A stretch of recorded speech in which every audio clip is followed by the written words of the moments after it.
It's time for the Cooper Group's road trip to Oriskany Falls. Early industry prospered here on the banks of the Oriskany Creek, utilized for power and water. The Shenango Canal and later the railroad played an integral part in the growth of this village.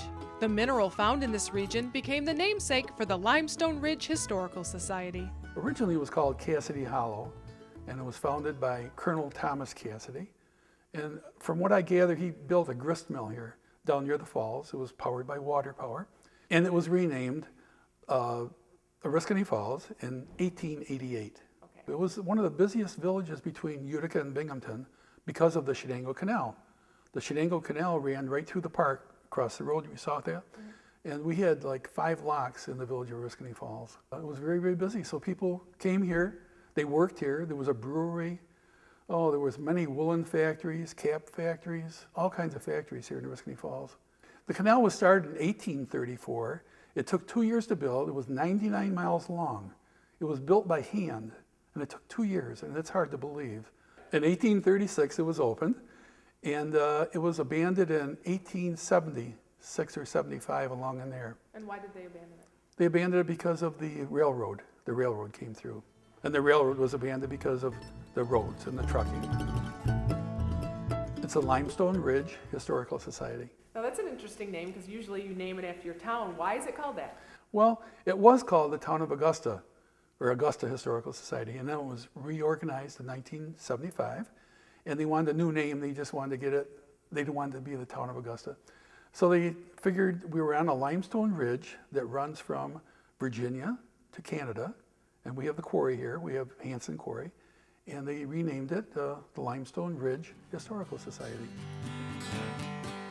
Transportation has always been important to the Mohawk Valley area, and if you come here to Oriskany Falls, you can get a feeling for it because of a canal that was very important to the economy and to the lives in this area, the Shenango Canal. Mark your calendars now, because in March, the Historical Society here will be reopening. You can come here on a Tuesday morning and get a real feel for what Oriskany Falls has been down through the years, including the fact that in this tiny little hamlet, there were 5 hotels and there was an opera house, and 2 of the hotels, the buildings that they were in, still exist. The Historical Society is in the midst of a fundraiser, and here's how they're doing it. They're selling a Limestone Ridge Historical Society cookbook of everyday recipes. And I just went through this very quickly, and my finger came to page 9, and it's something you may want to try, especially since these are now in the grocery stores. There's something called strawberry soup. That sounds pretty good to me. One of the historical landmarks in Oriskany Falls is the beautiful 1880s Queen Anne Victorian-style home on Main Street. The Hathaway Inn now serves as a respite for area visitors. The Hathaway family, Harry Hathaway, built a house in the early 1880s. He was a manufacturer of sweaters and hats. In fact, the plants were right here in Oriskany Falls. The Tyco building over there, that's was the old Utica knitting mill over there, which is still standing. We moved up here from Houston. We wanted to do a bed and breakfast, and it took me a couple years to find it, and came up here in April of 2001, looked at it, and decided I wanted to buy it. It's been fun. We've enjoyed it. We like the only people. We liked meeting a lot of different people. We've had people from England, Canada, Iceland, France. So we've met quite a few people, and it's been a lot of fun. Well, last September, the Hathaways had a reunion here, and they came from all over the country, Missouri, New England, and down south, and they spent about 3-4 days here. It was very, very interesting, listening to them talk and the things that they remembered that went on here and about their families. When the family came here for their reunion, they stayed in the bedrooms behind me, and the one directly behind me has been called Camilla's room. Well, they found out, not they, but the owners found out when they came here that that's not really where Camilla stayed. She stayed in the room over in the corner in the front of the house. If you come here, which you really should, if you're into the bed and breakfast thing, this is one of the bed and breakfasts to really come visit because it is filled with a feeling of history and of family. Mindy, by the way, this is her mother, Camilla. Mindy, when she came here and gave all this history and clarified things, she's 94 years old. And among the things that she found was this. And she pointed out that when she was a little girl, she used to iron her doll's clothes with this. And when you go through the house, you're going to find photographs like the ones behind me of the house as it existed way back in the early 1900s. Fascinating.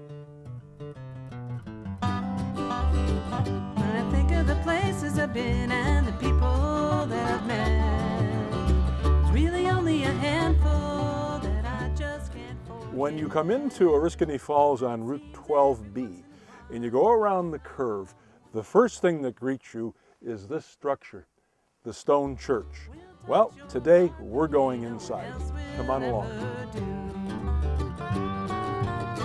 Whether fate or destiny or plans from somewhere above. I promised I would take you inside someplace very unique. I have been dying to get inside of this building for as many years as I can remember. This is the stone church in Oriskany Falls. And you want to step back into history, here it is. This was started in 1834. It took 11 years to complete.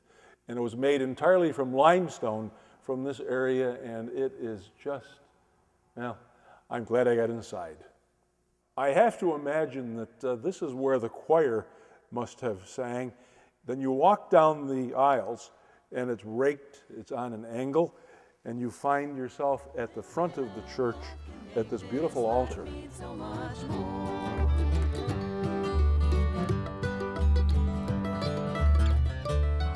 20 years ago, Mario and Lucia opened their pizzeria and welcomed their neighbors as family. Today, customers come from miles around for a taste of their delectable pizza.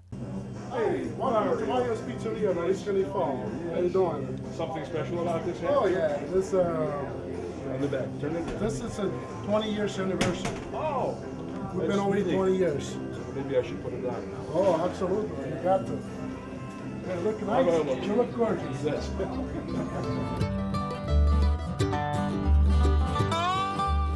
Here on North Main Street in Oriskany Falls, there's Mario's Pizzeria. You have to come here for a lot of reasons. The food is really terrific, but you're going to meet Mario, and all I can say, I was trying to think of a word to describe Mario. He's a friend to every customer who comes in here, and I think the best word to describe him is that he's a charmer, and when you come here, you're going to be charmed by him and by his food. In 1987, we opened this pizza place in Oriskany Falls, and where we are.